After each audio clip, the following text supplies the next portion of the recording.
I pitted a gym I painted in Titan's colors against a custom painted Zaku high mobility surface type in a duel to the death. In the end, there can be only one. I began with the gym. The Moroccan front type is a premium Bandai kit that appeared in the movie mobilesuit Gundam Kukuru's The Once Island. This kit is based on the Gundam The Origin line of kits and has superb surface detail and articulation.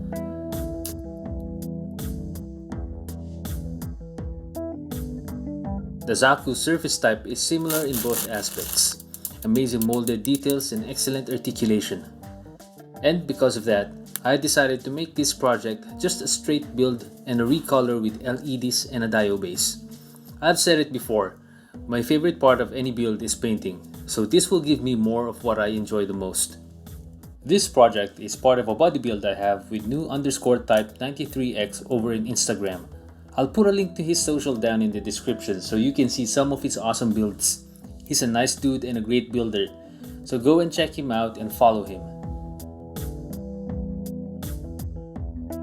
Although I did not add any new panel lines or surface detail, I did rescribe existing panel lines to give them more depth.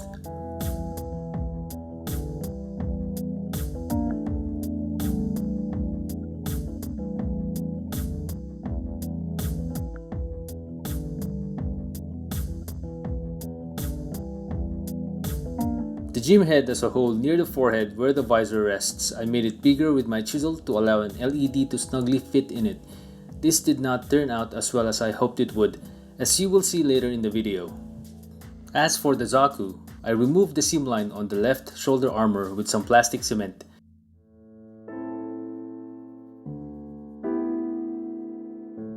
And made modifications to the head for the LED. What I did here is similar to what I did for my goof custom that allows the light to pass through while still being able to move the mono eye left to right, albeit with a slight difference. I drilled a hole through the mono eye to allow the light to pass through, but there's more that I plan to do with it, as you will see later.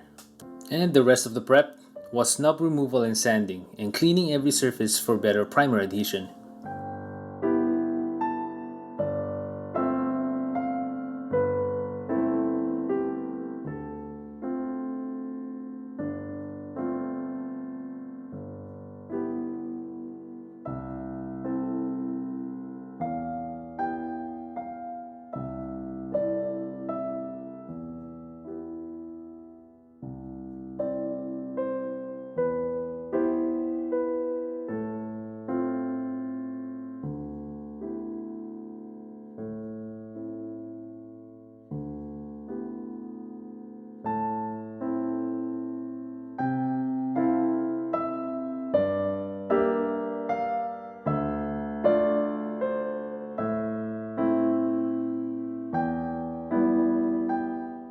The gym was painted in Titan's colors, as this was my participation for an AOZ April group build, where we either build an AOZ kit or paint any kit in AOZ colors. And since I had the Mr. Color Titans Blue 1 and Titans Blue 2 for over a year now, I thought this is the perfect time to finally use them. And I gotta say, I love the Titans color scheme. The Zaku was more of an open canvas for me. I wanted to play and understand tonal variations better, so I chose to use mainly whites and light grays with armor brown frame parts. I imagine this was a remnant Zeon pilot who is being hunted down by the Titans, with a final showdown to conclude the chase. Who will win? We will see at the end.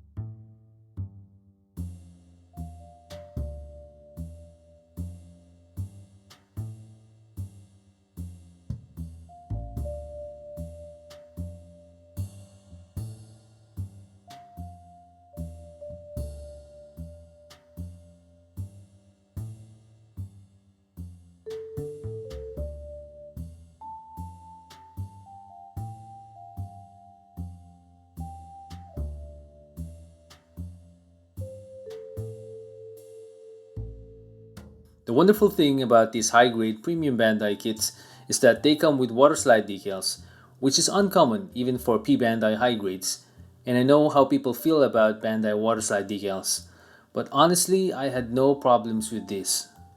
Application was pretty straightforward, and the only issue I can imagine with them would be for the bigger decals, because these decals feel thin and delicate compared to third-party decals. You need accuracy in positioning them. Too much handling or moving around and you risk tearing the decal. I experienced this with the large Zaku Shield decal.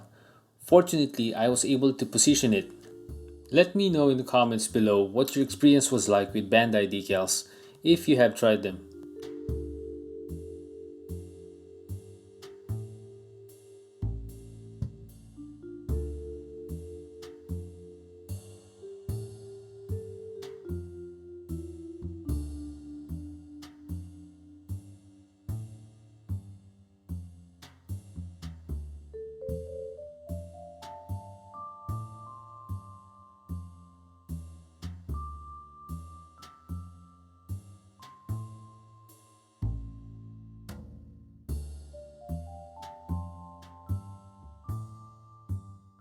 It was my first time attempting to do an LED beam saber effect, but after watching a bunch of Boile Hobby Time videos, I felt I had the confidence to accomplish this. I used filament LEDs I got from AliExpress as the light source, and since they are floppy, I bought white ring steerers which were 3 mm in diameter, the perfect size for the LED filament and the kit. Getting them wasn't easy, I had to buy them online. All my local stores only had the black steerers. After soldering wires on each end, I pushed the LED filament through the straw with a little bit of twisting. But be careful, twisting too much can ruin the filament. Why? Did it happen to me, you ask? No, it did not. I still have 8 perfectly good LED filaments out of 10, thank you. I bent the tip at the end to hide it. I drilled a hole on the top of the beam saber handle and also on the side, which I drilled at an angle to make it easier for the wire to pass through. One tip I can give, if you want to try it this way, is that since the wire will be entering from the top, it is better for you to drill a little past over the middle with the diagonal side hole than to drill from the top and go beyond where it meets the side diagonal hole, if that makes sense. And also be gentle when starting the diagonal hole, since these thin drill bits are really made to be used perpendicularly with the surface being drilled. I threaded the wire through the beam saber. To attach the straw on top, I had to sand the top part of the beam saber to remove the paint and used UV reactive super glue around it. The first time I tried, the straw broke off because the glue had pulled off the paint. I then drilled a hole through the hand ball joint going out the back of the palm. Then I drilled into the socket for the hand. The tricky part was the elbow. I made a channel with my router tool that would allow the wires to pass through and around the pegs going out the upper arm peg that connects to the shoulder. When I was ready to put the other half of the elbow joint, I bent the arm to make sure it had enough slack at the elbow to allow movement. The wire passes through the shoulder to the chest. Now for the LED on the head. Remember when I made the hole behind the visor bigger? That was because I planned to use a UV LED. Why? Because I painted the back of the visor with green fluorescent paint. The idea was to make the visor glow green evenly but still be shiny and reflective with the details behind it still clearly visible. It worked well enough on my initial testing, so I decided to move on. The wire connecting to the battery I threaded up from the feet to the chest. I thought the joint was gonna be challenging, but it turned out simple enough. I just had to make a channel in the middle where the wire could pass through and up. Once the wire cleared the leg and through the hip to the waist, I soldered the wires together and tucked the slack in the chest. I tested the LEDs every time I passed the wires through a section to make sure I didn't mess things up. And if I did, then I could fix it immediately and not have to find out until the end and have to break down everything. For the Zaku, I started with the LED for the mono eye. I thought it was going to be the same deal with the goof custom, but this was slightly different. The ball joint for the neck didn't go as high up inside the head as the goofs did. It's a bit below the level of the eye. The way I got around this was to have the LED stick out a little bit from the ball joint. To secure it, I used UV reactive glue, which I now adore more than ever. I cured it with UV light and added more to protect the LED. Seriously, UV reactive glue is fantastic. I initially planned to attach a rhinestone to the mono eye. That's why I sanded it to remove the paint and also to flatten it since it had a slight curve. I wasn't completely sure about the rhinestone, so I decided to pivot. So I liked the UV glue so much I wanted to try something with it. I painted the mono eye with silver Tamiya enamel paint. I cut a small piece of 0.75mm fiber optic cable and inserted it into the hole I made earlier. I glued that in place with the UV reactive glue. When the glue had hardened, I cut the excess cable with my nipper and painted over the whole mono eye with some Mr. Color Deep Clear Red paint. I wanted it to be really red, so I painted on several thick layers, but that's not where it ends. To enhance the fish eye effect, I used a generous amount of UV light to cover the entire mono eye surface. I hit it with my UV flashlight and it hardened with a perfect round shape and shiny too. The unintended effect of this whole process was that when lit up, the mono eye had a narrower red glow which makes it look more sinister, like the Terminator eye or HAL 9000. I think it fits the Zaku well.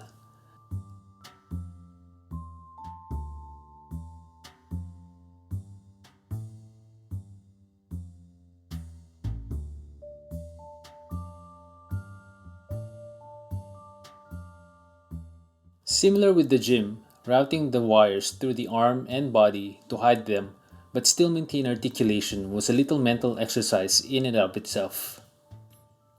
The beam saber kept breaking off from the handle, so I had to reapply glue around it several times throughout the routing process on the arm. I held the arm in place with my table vise once assembled, and that allowed me to continue the wiring process from the arm towards the torso, hips, and the right leg with little risk of the beam breaking off from the handle again. If you have enjoyed watching my process so far, hit the subscribe and like button for more gunpla customs. Let me know in the comments what you think or anything you'd like to see me build. I'm thinking of making a Wolverine inspired build with a particular seed kit in mind. For the dio base, I decided to use 3 half-inch corkboards that I cut to a size of 8" by 8". I already had a pose in mind for the 2 suits, but I did not want to risk breaking anything.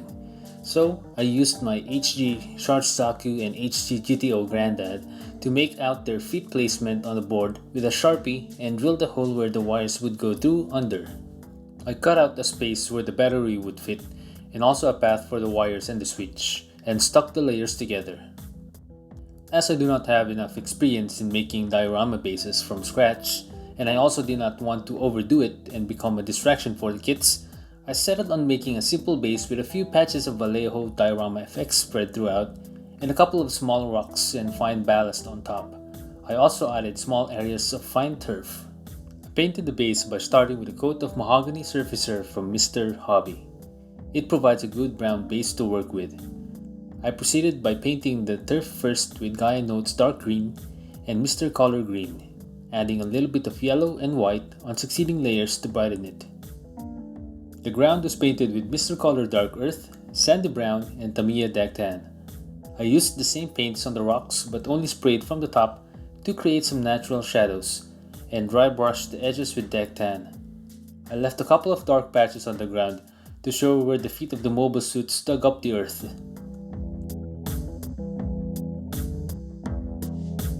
To secure the mobile suits on the base, I cut short pieces of 2mm brass rods and drilled a hole on the base. I attached them with some black superglue. I would have used clear superglue, but to my surprise, my unopened superglue had hardened. That's 2 bottles now from the same manufacturer that has hardened even before using them. What a waste. Anyway, and with that, all I need to do was solder the wires on the base with the wires on the feet of the mobile suits, and this project is done. I hope you enjoy the results and let me know in the comments if you're a Fetty or a Zeke.